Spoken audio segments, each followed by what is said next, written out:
We should keep an eye out on the west coast, which is very active. We had a 3.6, 3.7 around the area of Long Valley Caldera, which is California's supervolcano. But it's not only San Andreas fault that could give a big earthquake. California's next big hazard could be a volcano, according to what USGS is warning. The U.S. Geological Survey, USGS, warned that California's next big hazard could come in the form of a volcanic eruption, not a massive earthquake, landslide, or wildfire, which the state is often known for. In a report released recently, USGS said that at least 10 volcanic eruptions have taken place in the past 1,000 years, and that future volcanic eruptions are inevitable, estimating the risk based on the past 5,000 years of volcanic activity on the West Coast. The report found there is a 16% chance of a small to moderate size eruption over the next 30 years. 30 years, 16%. Small to moderate size eruption. By comparison, there is a 22% chance of a magnitude 6.7 or larger earthquake at the San Andreas Fault in the San Francisco Bay Area in the next 25 years.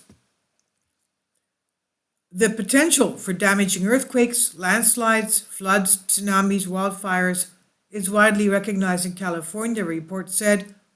The same cannot be said for volcanic eruptions, despite the fact that they occur in the state about as frequently as the largest earthquakes on the San Andreas Fault. So it's just about the same probability. Finally, support my Patreon account.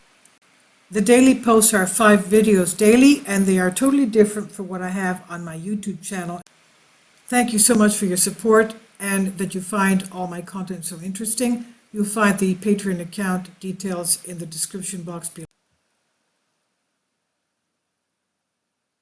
According to USGS, there are 8 young volcanic areas that could pose a risk to California, ranging from the border of Oregon to Mexico. And the report assesses that these volcanoes, for their risk, looking at general state of unrest, the type of volcano, the tendency towards violent eruptions, and the frequency of eruptions. The report also looked at their location in relation to land use, such as population nearby. The report said that 7 of the volcanoes assessed have magma beneath them, meaning they are considered active. They are the Medicine Lake volcano, Mount Shasta volcano, the Lassen volcanic crater, the Clear Lake volcanic field, and the Long Valley Caldera volcanic region. The latter in the Sierra Nevada range is one of the biggest calderas in the world. It's a supervolcano, measuring 20 miles by 10 miles. It formed during a super eruption around 760,000 years ago. Explaining what happens when a volcano erupts, the USGS said a series of events unfold: steam blasts, noxious gas emissions from the volcanoes. The landslides may occur as magma, subsurface molten rock, ascends into the volcanic edifice, the report said. They say typically the intensity of an eruption accelerates to a climactic phase and then gradually subsides.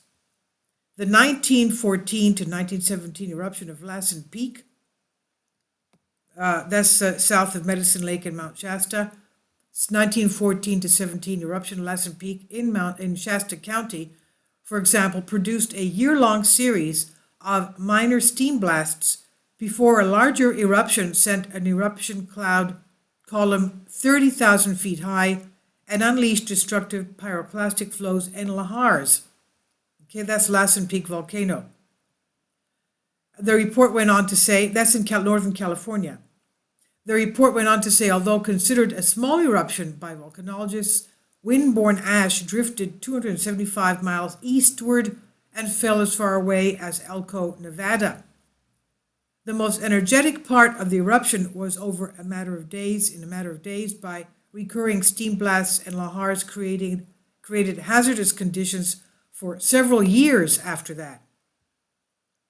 The report said that unlike other natural disasters, the associated hazards of volcanoes can sometimes last for decades, making understanding the risks they pose all the more important.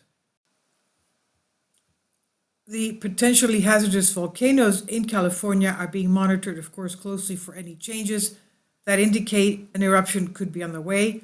Understanding the hazards and identifying what and who is in harm's way is the first step in mitigating volcanic risk and building community resilience to volcanic hazard, it said. Characterizing exposure, the who and what is in harm's way, is the first step in mitigating volcanic risk. The report found that volcanic eruption will be more than just a local problem, of course, with any event likely to affect the natural resources and infrastructure on a wide scale. It said the next steps will be to assess specific volcanoes and sites for vulnerabilities so mitigation strategies can be fully developed. And this will require the collective efforts of scientists, land managers, civil authorities, lifeline operators, and communities, the report concludes. Only together can California successfully manage volcanic risk and continue to enjoy the beauty and benefits of geologically dynamic state. This by Hannah Osborne on Newsweek and its Unbended Reality. Please leave your comments and thank you for your support.